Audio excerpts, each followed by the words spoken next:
Le 55e anniversaire de l'indépendance nationale sera célébré dans la ville de Zérékoré. C'est en tout cas l'annonce faite hier par le chef de l'État. La nouvelle semble être appréciée par bien des Guinéens. Les ressortissants de la région s'en félicitent et se disent disposés à réunir tous les efforts pour la réussite de ces festivités.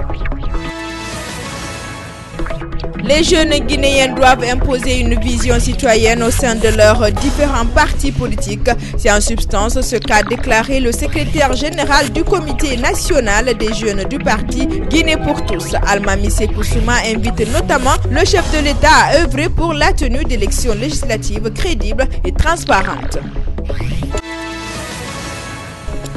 La rentrée scolaire après 3 mois de vacances, les élèves ont brillé par leur absence aussi bien dans le public que dans le privé. Une situation qui pourrait s'expliquer par la conjoncture économique difficile que traversent certains parents d'élèves. Mais pour certains enseignants, c'est une prolongation délibérée des vacances qui perdure. Un constat de timidité de cette rentrée scolaire, la désolation se mêle à l'indignation.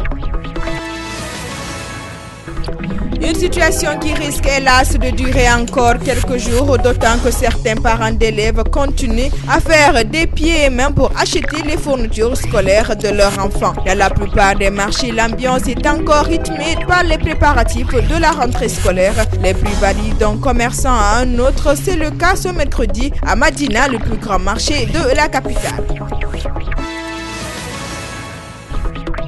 La timidité de cette rentrée scolaire est doublée de l'insuffisance d'infrastructures. C'est en tout cas le constat fait ce mercredi par notre rédaction dans certains établissements publics de la capitale. C'est le cas de l'école primaire et du collège de Ratoma Centre où s'est rendu le chef du dit quartier. Il se dit préoccupé par cette situation.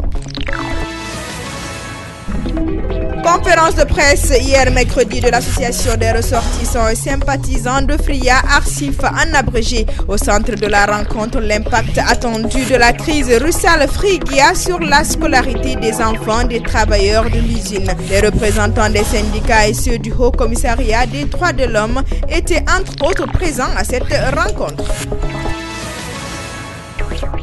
Sport à Boké aux festivités de l'indépendance nationale s'ajoute la finale de la Coupe nationale de football. La rencontre au stade de Boké a mis aux prises le FC Séquence de Dixine et l'équipe de SAG de Sigiri. Elle était placée sous la haute présidence du gouvernement.